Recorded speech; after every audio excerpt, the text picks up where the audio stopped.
Hei hei para pendengar semuanya, balik lagi bersama Novel Audio. Dan kali ini kita akan menceritakan sebuah manhwa dari Korea yang judulnya adalah Absolute Regression. Untuk part 1 ini sudah pernah Mimin upload dulu banget ya. Tapi kali ini Mimin bakal rekaman ulang dan edit sedikit biar lebih bagus. Buat yang mau nonton ulang silahkan, buat yang mau langsung skip ke part 2 juga dipersilahkan. Oke, kita langsung masuk saja ke ceritanya.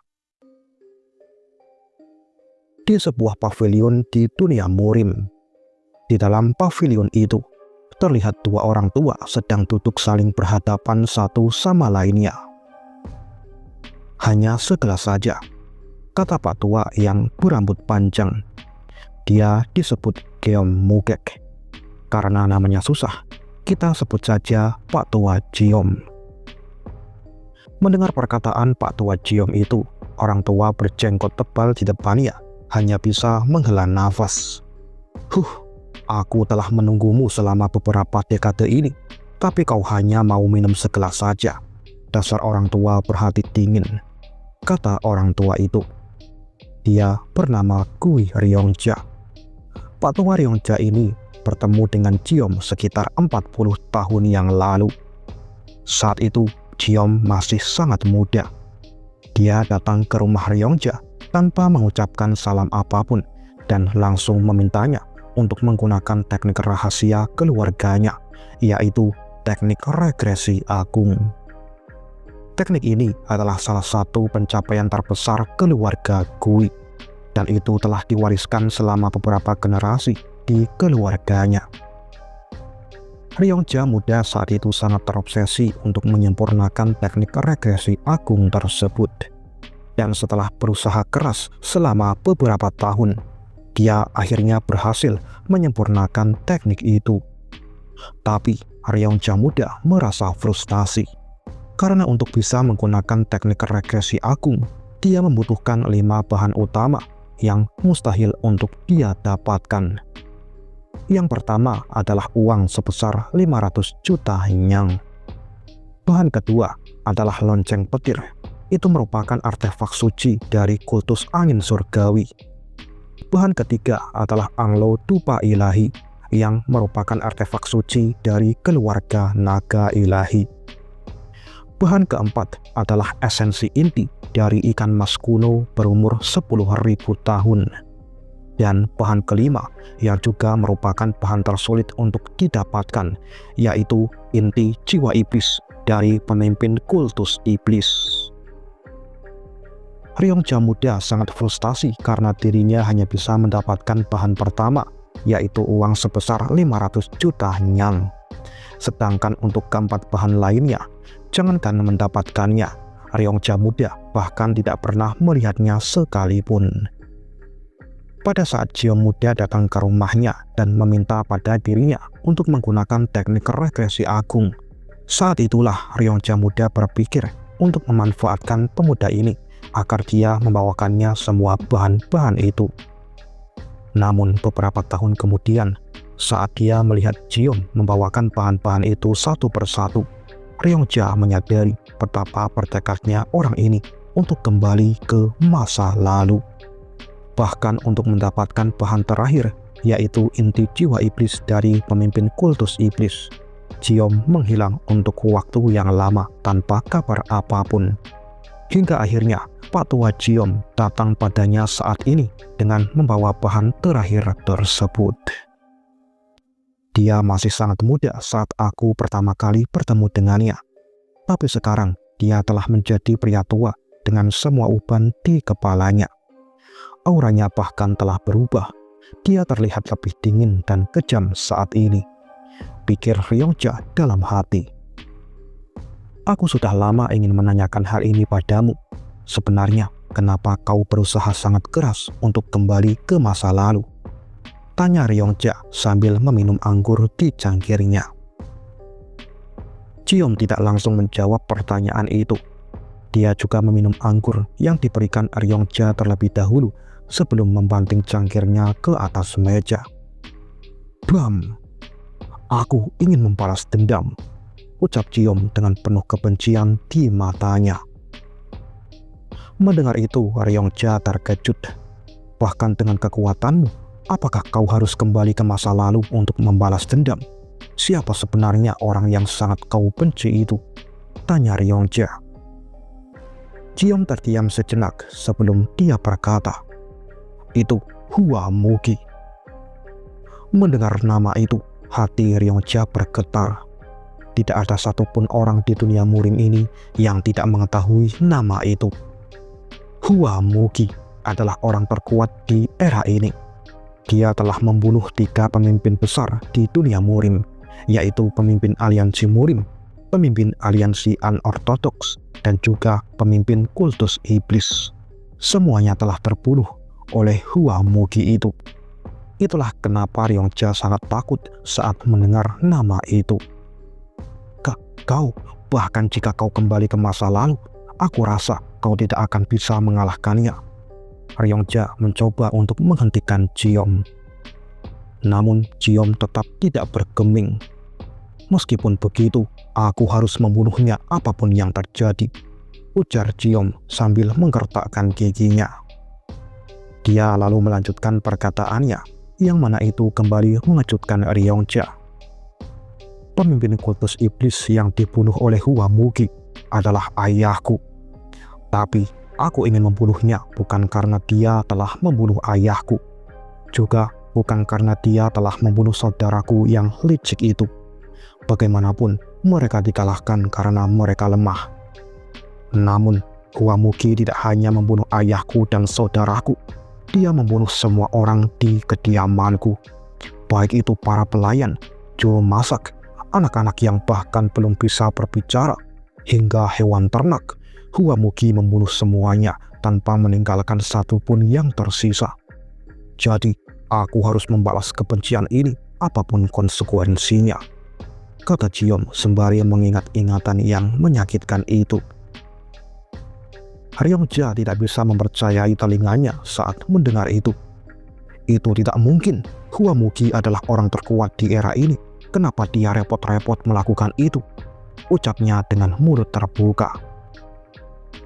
Aku tidak peduli apakah kau mau percaya atau tidak, tapi itulah kenyataannya. Di usiaku saat ini, mustahil bagiku untuk membunuhnya. Jadi, aku harus kembali ke masa lalu dan menjadi lebih kuat darinya, kata Ciom dengan penuh tekad di matanya. Ryongja terdiam untuk sesaat, kemudian dia berbicara. Jika teknik regresi agung ini benar-benar bisa membuatmu kembali ke masa lalu, bisakah kau membantuku melakukan sesuatu? Tanya Ryongja. Katakan, jawab Ciom. Ekspresi Ryongja menjadi serius.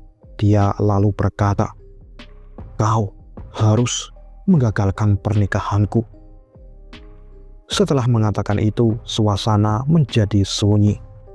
Ciom juga terdiam untuk beberapa waktu, dan kemudian dia tertawa terbahak-bahak. Hei, aku tidak bercanda. Kau harus melakukan itu. Beritahu diriku yang muda bahwa dia harus tetap hidup sendirian sepanjang sisa hidupnya, ujar Ryongja dengan cemas. Ciom berhenti tertawa dan kemudian tersenyum tipis. Baiklah, aku berjanji padamu. Sekarang ayo kita lakukan. Setelah mengatakan itu, mereka berdua pun berdiri. Tubuh Ciom goyah dan hampir terjatuh. Hei, apa kau baik-baik saja? Ryongja buru-buru membantu Ciom untuk berdiri. Tidak masalah, tubuhku sedikit terluka. Salah satu lengan dan satu mataku juga hilang. Tapi itu adalah harga yang murah untuk mendapatkan bahan itu, ucap Ciom sembari menstabilkan pijakannya. Setelah itu, mereka berdua pergi ke tempat di mana bahan-bahan lainnya telah dikumpulkan. Setelah sampai di sana, Ryongja meletakkan kotak yang isinya adalah inti jiwa iblis dari pemimpin kultus iblis. Di meja itu sudah terkumpul semua bahan-bahan yang dibutuhkan untuk ritual teknik regresi agung. Kemudian, Ryongja menyatukan kedua telapak tangannya dan memulai ritualnya. Dia membacakan sebuah mantra, dan bahan-bahan di atas meja itu pun mengeluarkan sinar aura. Lalu saat dirinya membacakan mantra terakhir, boom, sebuah lubang dimensi muncul di ruangan itu. Ryongja tercengang saat melihat pemandangan di depannya itu. Lubang dimensi itu seperti sebuah retakan yang memisahkan ruangan ini dengan dunia yang misterius. Aku berhasil, hei, apakah kau melihatnya? Ryongja sangat gembira dan menoleh ke arah Jiom. Namun dia terkejut saat melihat Jiom tertutup lemah di sana. Jiom tidak memberikan jawaban apapun. Dia sepertinya sudah berada di ujung hidupnya. Melihat itu, Ryongja terdiam. Dia merasa ragu-ragu apakah harus membangunkan Jiom atau tidak. Pada akhirnya, dia memutuskan untuk tidak membangunkannya. Maafkan aku sungguh minta maaf. Aku tahu kau sudah bekerja sangat keras untuk ini. Tapi, kembali ke masa lalu adalah keinginan terbesar keluargaku. Aku berjanji, aku pasti akan mencarimu dan memberitahumu mengenai bencana yang akan datang. Aku sungguh minta maaf. Setelah menggumamkan kata-kata itu, Ryongja melangkah menuju lubang dimensi itu. Namun, sebelum dia benar-benar memasukinya, tiba-tiba gerakannya berhenti. Ini apa yang terjadi? Semua titik akupunturku terhenti. Ryongja sangat terkejut. Lalu sebuah suara yang membuat hatinya bergetar terdengar di belakangnya. Kui Ryongji, dari semua orang, bagaimana bisa kau melakukan ini padaku? Setelah suara itu terdengar, sebuah tangan mencengkeram lehernya dengan kuat. Itu adalah tangan milik Jiom. Ryongja menjerit kesakitan. Air mata membasahi matanya. Aku minta maaf. Aku kehilangan kewarasanku sebelumnya, ucapnya dengan suara serak. Jiom terdiam. Dia menatap mata Ryongja dengan dingin. Tapi akhirnya, Jiom melepaskan cengkeraman tangannya itu dari leher Ryongja. Ryongja pun terbatuk sembari memegangi lehernya. Saat itulah dia mendengar Jiom berbicara. Aku juga orang yang egois. Aku tidak memperdulikan apapun selain diriku sendiri. Jika itu orang lain, aku pasti akan membunuhnya. Tapi karena itu kau, aku tidak akan melakukannya. Terima kasih karena telah menungguku selama ini, kata Jiom sembari memegang bahu Ryongja dan tersenyum tipis padanya. Melihat itu, air mata jatuh dari mata Ryongja. Pada saat itulah, tiba-tiba dunia berhenti. Jiom terkejut. Dia melihat sekelilingnya dan merasakan bahwa semua pergerakan benda-benda di sekitarnya berhenti begitu saja. Waktu telah berhenti sepenuhnya. Hanya dirinya lah yang masih bisa bergerak. Tepat pada saat itu, sebuah suara bergema di belakangnya. Kau telah berhasil melalui semua ujian, ucap suara itu. Jiom membalikkan tubuhnya. Kemudian, dia melihat sosok orang tua yang bersinar di seluruh tubuhnya. Siapa kau? Tanya Jiom dengan waspada. Aku adalah orang yang bisa mengirimmu ke masa lalu, kata sosok itu. Jiom terkejut saat mendengar jawaban itu. Lalu sosok itu berkata lagi, apakah kau pikir makhluk fana bisa melakukan perjalanan waktu? Mustahil bagi manusia untuk memahami logika surga. Semua bahan-bahan itu sebenarnya tidak ada gunanya. Yang berguna adalah semua upaya yang telah kau curahkan untuk mendapatkan bahan-bahan itu. Dan ujian terakhirnya adalah memaafkan orang yang membantumu melakukan teknik regresi itu. Selamat, kau telah melalui semua ujiannya, ujar sosok itu dengan tenang. Mendengar itu, Jiom terdiam sejenak sebelum berbicara. Kalau begitu, cepat kirimkan aku ke masa lalu, kata Jiom.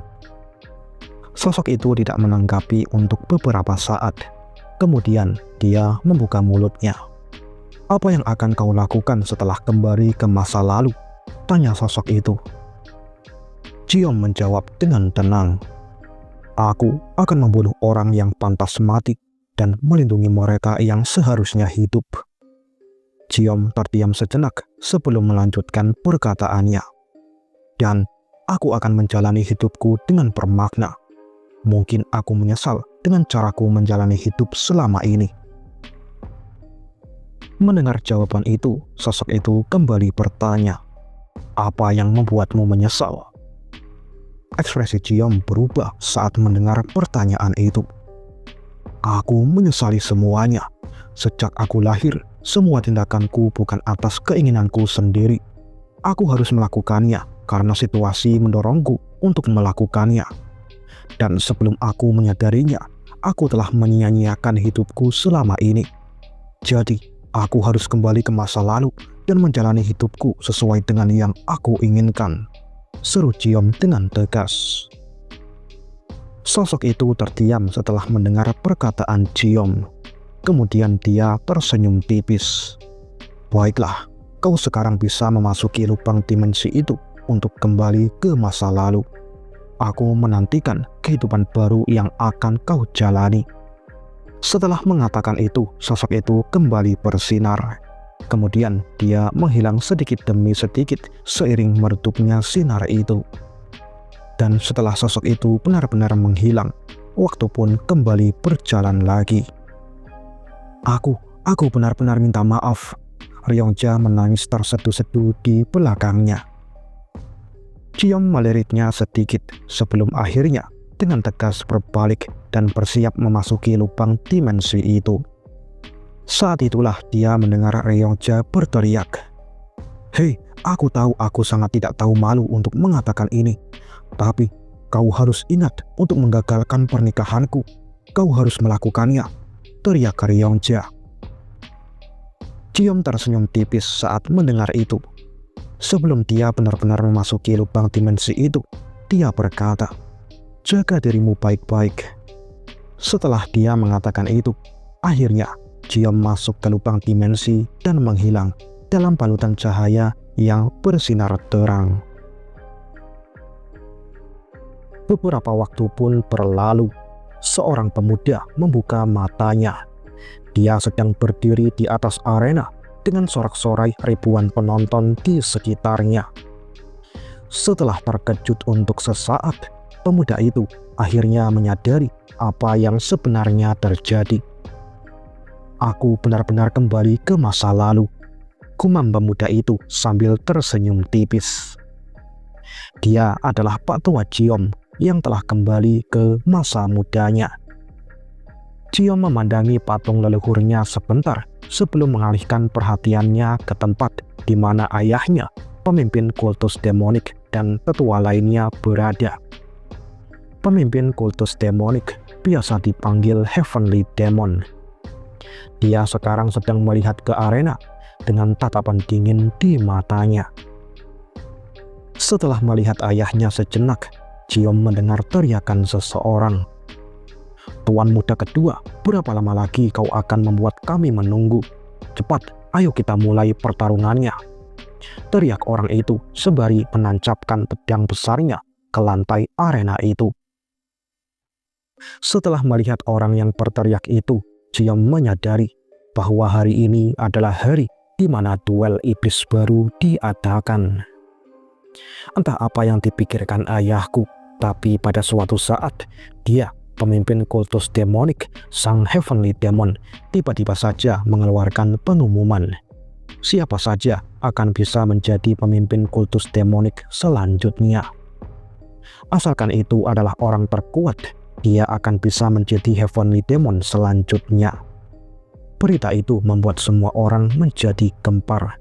Biasanya, hanya keturunan Heavenly Demon saja yang akan bisa naik tahta dan menjadi Heavenly Demon selanjutnya. Ayah sangat serius dengan perkataannya itu.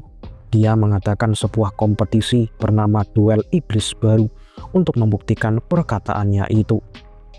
Pemenang dari kompetisi ini akan diberikan kesempatan untuk menantang salah satu dari dua putra Heavenly Demon sendiri. Dan siapapun yang memenangkan pertarungan tersebut akan diberikan satu permintaan yang pasti akan dikabulkan oleh sang Heavenly Demon. Chiom melihat orang di depannya itu sambil mengingat masa lalunya. Aku ingat sekarang, sebelumnya aku merasa sangat tersinggung karena dia menantangku. Karena itu artinya dia menganggapku lebih mudah dihadapi dibandingkan saudaraku itu. Bukan hanya itu saja, dia juga menyuap seorang juru masak dan menyuruhnya untuk meracuni makananku. Hasilnya, aku tidak bisa menggunakan energi dalamku saat bertarung dengannya, dan akhirnya aku kalah dengan menyedihkan. Setelah kekalahan itu, aku sempat memberitahu ayahku tentang apa yang sebenarnya terjadi. Tapi dia malah menatapku dengan dingin, seolah mengejek, karena aku bisa dengan mudah terkena perangkap musuh. Dan setelah itu, kegagalan demi kegagalan terus menghantuiku, hingga akhirnya aku benar-benar kehilangan semua harapanku untuk menjadi penerus Heavenly Demon. Semuanya dimulai karena kekalahan hari ini. Chiom berpikir di dalam hatinya. Melihat dirinya terdiam, orang yang menantangnya itu kembali berkata dengan suara keras, "Tuan muda kedua, kenapa kau malah melamun? Cepat kita mulai pertarungannya," ujar orang dengan pedang besar di tangannya itu. Mendengar itu, Chiom terdiam sejenak sebelum berbicara. "Benar, namamu siapa? Aku tidak ingat," ucap Chiom dengan sedikit bingung. "Apa? Kau beraninya kau mengabaikanku, Gu Byung-Hu, murid dari sang pedang darah iblis surgawi," teriak orang bernama Gu Byung-Hu itu dengan marah. Mendengar nama itu, Chiom akhirnya mengingatnya. "Oh benar, namamu adalah Gu Byung-Hu," ucapnya dengan tenang. Gu Byung-Hu, dia adalah salah satu dari 7 murid pedang darah iblis surgawi. Lebih tepatnya, dia adalah murid kelimanya. "Hei, dengarkan aku, beraninya kau terus mengabaikanku," ujar Gu Byung-Hu dengan kesal. Tapi Chiom tidak memandangnya. Dia malah melihat ke tempat di mana ayahnya berada. Melihat tatapannya itu, sepertinya ayahku sudah tahu kalau aku diracuni. Apakah dia sedang mengamati bagaimana aku akan mengatasi masalah ini? Dengan semua yang aku pelajari selama ini, aku yakin aku bisa mengalahkan Gu Byung-Hu dalam satu gerakan.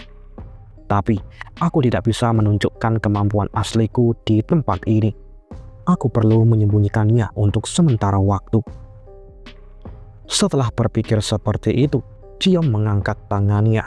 Lalu dia berteriak dengan suara keras, "Dengarkan semuanya. Dengan ini, aku menyatakan, aku, Chiom, tidak akan menggunakan energi dalam apapun di pertarungan ini." Setelah mengatakan itu, para penonton terkejut.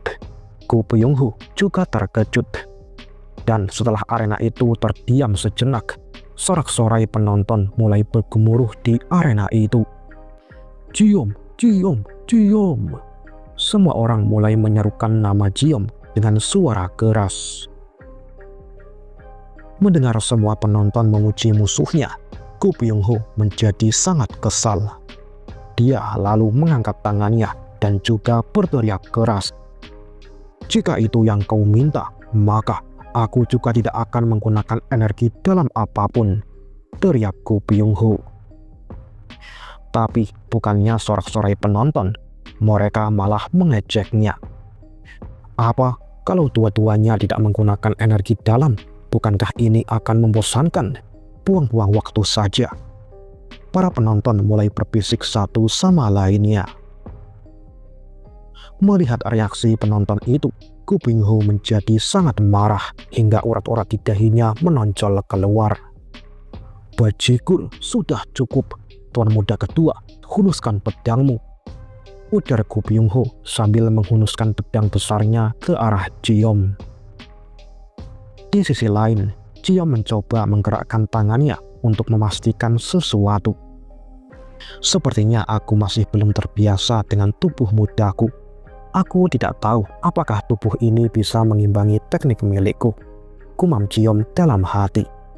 Dia lalu melihat Go Byung-ho dan berkata, "Aku tidak perlu menggunakan pedangku untuk mengalahkanmu." Mendengar kalimat itu, para penonton tertawa terbahak-bahak. Hal itu membuat Go Byung-ho tidak bisa lagi menahan kemarahannya. Aku tidak akan membunuhmu karena kau adalah putra pemimpin sekte. Tapi aku akan memberimu pelajaran dengan memotong tanganmu itu. Setelah mengatakan itu, Go Byung-ho langsung melesat ke depan Ciom sembari menghunuskan pedang besarnya itu. Sus! Ciom menghindari serangan itu dengan bergerak ke samping. Bagus, sepertinya tubuhku bisa mengimbangi kecepatan ini. Ini lebih baik dari yang aku harapkan, pikirnya sambil dengan tenang melihat Go Byung-ho mengayunkan pedang besarnya lagi. Kali ini dia menyerang ke arah lehernya. Ciom melompat ke atas dan menghindari serangan itu dan mendarat dengan mantap. Dia tersenyum senang saat merasakan tubuh mudanya yang penuh dengan vitalitas. Melihat senyuman itu, Go Byung-ho menjadi semakin marah. Beraninya kau menertawakanku? Rasakan ini. Go Byung-ho melompat ke depan Ciom dan mengayunkan pedang besarnya dengan kekuatan yang lebih besar. Saat itulah Ciom melihat celahnya. Dia dengan lebih cepat bergerak ke depan Go Byung-ho. Lalu, bam! Ciom menyerang Go Byung-ho dengan sikunya. Gah! Go Byung-ho berteriak kesakitan. Tapi sebelum dia bisa memikirkan apapun, bam! Ciom meninju hidung Go Byung-ho dengan kuat hingga hidungnya dan beberapa giginya patah. Darah berceceran kemana-mana. Sebelum Go Byung-ho terjatuh, Ciom memegang kerah bajunya dan menariknya. Kemudian dia mengepalkan tinjunya lagi. Bam! Bam! Bam! Pukulan demi pukulan mengenai Go Byung-ho dengan kuat. Go Byung-ho memuntahkan seteguk darah. Tubuhnya goyah, dan sebelum terjatuh, Ciom kembali menahannya. Ciom mencengkeram tangan Go Byung-ho dan menariknya. Lalu, krak! Lolongan yang menyedihkan terdengar saat Ciom menggunakan lututnya untuk mematahkan lengan Go Byung-ho itu. Para penonton berkeringat dingin saat mendengar lolongan kesakitan itu. Di arena, Ciom menghentikan serangannya saat melihat Go Byung-ho tidak lagi bisa bertarung. Karena aku sudah kembali ke masa lalu, aku tidak akan membiarkan kalian mempengaruhi cara hidupku, gumam Ciom di dalam hatinya. Saat itulah Heavenly Demon mengangkat tangannya. Semua orang langsung mengalihkan perhatian mereka padanya. Lalu Heavenly Demon berbicara. Sesuai janjiku, aku akan mengabulkan satu permintaanmu. Katakan apa yang kau inginkan, ucap Heavenly Demon sembari melihat Ciom yang berdiri di atas arena. Ciom terdiam sejenak. Biasanya orang-orang akan meminta sebuah senjata legendaris ataupun sebuah buku seni bela diri rahasia. Tapi kali ini aku akan mengikuti keinginanku yang sebenarnya. Setelah berpikir seperti itu, Ciom menatap ayahnya sambil tersenyum tipis. Aku ingin pergi berburu bersamamu, ayah. Setelah mendengar perkataan Ciom, semua orang terdiam karena terkejut. Heavenly Demon juga terdiam sejenak sebelum membuka mulutnya. Kau ingin pergi berburu bersamaku? Tanyanya dengan heran. Benar, aku dengar ayah sangat suka berburu saat masih muda. Aku ingin belajar teknik berburu darimu, ayah, ucap Ciom. Heavenly Demon melihat putranya itu sebentar sebelum dia berdiri dari tempat duduknya. Baiklah, kita akan pergi besok sebelum matahari terbit. Setelah mengatakan itu, Heavenly Demon berbalik dan meninggalkan tempat itu. Para tetua lainnya juga berdiri dan memberi penghormatan pada pemimpin mereka itu. Di sisi lain, Ciom juga melihat kepergian ayahnya dengan berbagai emosi di hatinya. Saat itulah dia mendengar Go Byung-ho berbicara. "Dasar bodoh, aku tidak menyangka kau akan meminta sesuatu yang bodoh seperti itu," ucapnya dengan kesal sembari berjalan keluar arena dengan dibantu oleh orang lain. Jeom mengabaikannya. Dia hanya melihat kepergian ayahnya dengan tatapan tenang di matanya. Dan part kali ini pun berakhir di sini. Oke, itu aja untuk pembacaan Saweria. Nanti di part 2 aja ya. Kalian bisa cek aja linknya di playlist atau di deskripsi video ini. Oke, jangan lupa subscribe dan like jika kalian suka video ini. Dan jika nggak suka, tekan aja yang gambarnya jempol ke atas. Sampai jumpa di video berikutnya. Dan selamat beraktivitas. Bye.